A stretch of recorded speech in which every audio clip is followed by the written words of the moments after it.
So just like the slime theory, I think the hypostasis are also connected to the Archons, and I will explain this later in this video. So hypostasis, they are an elemental life form and are pure elemental beings. There are 7 known elements in Teyvat, and with them there is each pure elemental energy, a hypostasis. It is a life form that has completely abandoned their previous physical forms, having ascended to pure elemental forms that interact with the environment differently. So I know that Dendro isn't released yet, but after seeing that Pyro and Hydro Hypostasis not being released after an entire year and Cryo being released a couple of months after the game release, we can assume that with the release of Sumeru, the Dendro Hypostasis will be released as well. And so there are 7 elements in Teyvat, thus making the 7 hypostases we know: the Anemo, Geo, Electro, Cryo, Pyro, Hydro and Dendro. So the 7 elements also corresponded with a god we know as the Archons, each with a gnosis to signify their archonship. Generally each Archon also rules or ruled over a nation, and we also know there is 1 Archon per element, making 7 Archons for 7 elements. Each Archon has defining features and characteristics that easily show their element. In theory they have high concentration levels of their element, and it was also shown with Habria that when gods die, unless contained or beforehand, then their powers of their element would violently explode, giving idea to my theory on the high concentration levels of their element. So what are the correlations? Both Archons and hypostasis are highly concentrated elemental beings. Many characteristics of the hypostasis, like attacks and such, can correlate between Archons, and due to only 3 of the current Archons being out at the moment, for the 4 that are not out, we will figure their correlations by judging the hypostasis. So first let's talk about Anemo. The Anemo hypostasis, codenamed Beth, is located in the nation of Mondstadt, north of the city. The Anemo Archon, Barbatos, is the Archon of Mondstadt, the Anemo nation, originally a wind spirit. He formed a bond with a nameless bard who then helped lead rebellion against the god of storms, and after the rebellion won, he took the form of the nameless bard who perished in the battle, and after the Archon war, he emerged as the Anemo Archon. With his wind powers, he shaped Mondstadt to what it is today. After that, he let Mondstadt rule under its own governorship, letting 4 elemental beings the 4 winds. He also helped guard Mondstadt and its freedom, before Barbatos slowly devolved away into obscurity. So the correlations between Anemo Archon and the Anemo hypostasis are this: the vacuum attacks of both hypostasis and the character are same. The Anemo hypostasis has an attack that essentially will suck in any entities in the area, and the Anemo Archon character also has their burst attack, a sucking in similarity. The second wind revival stage lifts the elemental core above the ground and gives updrafts of Anemo wind. The same and the skill action of the Anemo Archon character, lifting the core aka the character via giving the updraft of Anemo wind. The hurricane-like attacks are similar to the hurricane-like powers the Anemo Archon possess in the story to shape Mondstadt, and the hurricane seed is also an item the Anemo hypostasis drops, and the Anemo hypostasis drops turquoise gemstones which are used to ascend Anemo characters, and the final level of ascension has its item description read by Barbatos, the Anemo Archon. So next one is Geo. The Geohypostasis, codenamed Gemel, is located in the nation of Liyue, east of Liyue Harbor. So the correlations between the Geohypostasis and the Geo Archon. Let's discuss the similarities. So the Geohypostasis has an opening move called Summon Pillars, which summon pillars just like how Geo Archon's character can summon pillars in his moves. The next one, the Geohypostasis attack, Rain of the Rocks, is essentially a smaller meteorite rock shower which is similar to the Geo Archon's character burst attack, which summons a meteor. And one of the lines of the Geo Archon character will say when he doing his burst attack is "I will have order," and one of the attacks that Geohypostasis has is a hammer, like a gavel. I'm grasping the straws here at this rate, so I guess the hammer represent the order.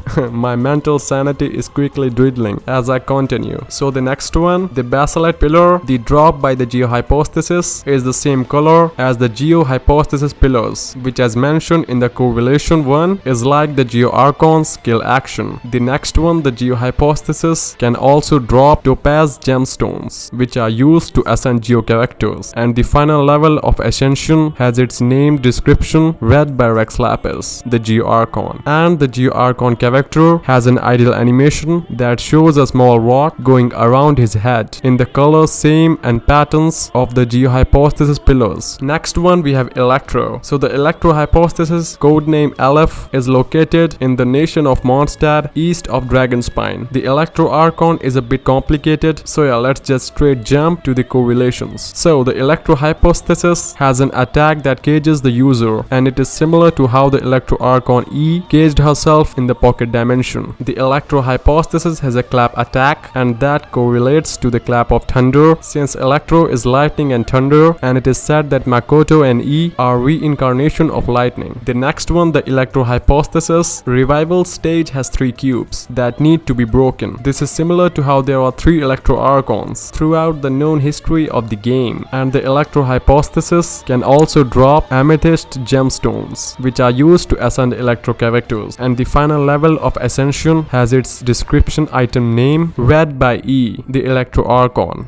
My mental sanity is draining. Somebody help me! Okay, so the next 4 elements, we don't know about the Archons yet, so this is my grasping at straws at times and not correlating much simply because of the fact that it is not much known about these Archons or nations. So let's start with Cryo. The Cryo Hypostasis, codename Delith, is located in Dragonspine Mondstadt. The Cryo Archon, also known as Savitsa of Snezhnaya, the Cryo Nation. Let's discuss about the correlation between the Cryo Hypostasis and the Cryo Archon. So the area around the Cryo Hypostasis is very cold, and there are rune braziers to remove the sheer cold. This can be correlated to how the Cryo Archon has a cold heart or mind and wants to burn away the old world. The Cryo Hypostasis can also drop jade gemstones, which are used to ascend cryo characters, and the final level of ascension has its item description read by the Savitsa, the Cryo Archon. Next is Pyro. So the Pyro Hypostasis, codenamed Ion, is in Inazuma on Kanizuka Island. The Pyro Archon Murata is called to be the war-mongering flame that does not stop. So let's discuss the correlations between the Pyro Hypostasis and the Pyro Archon. So the Pyro Hypostasis has attacks that are called Molten Fist, Fire Serpent, and Pyro Nuke. All of these can be related to war. Iron Fist ruling, serpent-like war tactics, and the deadliest weapon in humankind, which Pyro Archon is also known for. Murata is also the god of war. The next one, the Pyro Hypostasis, drops Smoldering Pole and has a line that says, "And even then ashen firewood can will itself back into a raging blaze." This can be correlated to Zhongli refers to Murata as a war rages like a flame. The Pyro Hypostasis can also drop Agite gemstones, which are used to ascend Pyro characters, and the final level of ascension has its name description read by Murata, the Pyro Archon. So next one we have Hydro. The Hydro Hypostasis, codename He, is in Inazuma on Watasumi Island. The Hydro Archon, also known as the God of Justice, is ruler of Fontaine. So the correlations between the Hydro Hypostasis and the Hydro Archon are like this. The Hydro Hypostasis drops a dew of reputation, which mentions how even if it were to flow in the purest water, it would not be able to compatible with the waters, and this almost goes against the Hydro Archon's ideal, and it seems like it, which is casting for purity. It's interesting to think how this water may show that it is so pure. It cannot be a part of the actual waters. The second one, the Hydro Hypostasis, can also drop lazurite gemstones, which are used to ascend Hydro characters, and the final level of the ascension has its item description read by the God of Justice, the Hydro Archon. A note about the lazurite gemstones description: the God of Justice claims to be magnificence and purity, which also being able to be judged, which can correlate to the fact the dew of the reputation drop is from a purely hydro elemental being. And now the last but not least, the Dendro. So the Dendro Hypostasis currently does not exist. It is assumed it will be in Sumeru whenever it does exist. The Dendro Archon is currently a bit of mystery. There are rumors that the God of Woods, the previous Dendro Archon, passed away from the Cataclysm events 500 years ago. So the Grass Queen, Lazalot Kusanali, also the God of Wisdom, took the Dendro Archon's place. So they don't exist yet. They are from Sumeru, so we cannot say anything about the correlations between the Dendro Hypostasis and the Dendro Dendro Archon. The leaks that surfaced up very recently could mean that the goddamn Dendro slime theory could be real. Literally, the entire hypostasis theory started because of the slime theory, so it can be true. But guys, what do you guys think? Do you agree with my hypostasis theory? Comment down below. And now, thanks for watching.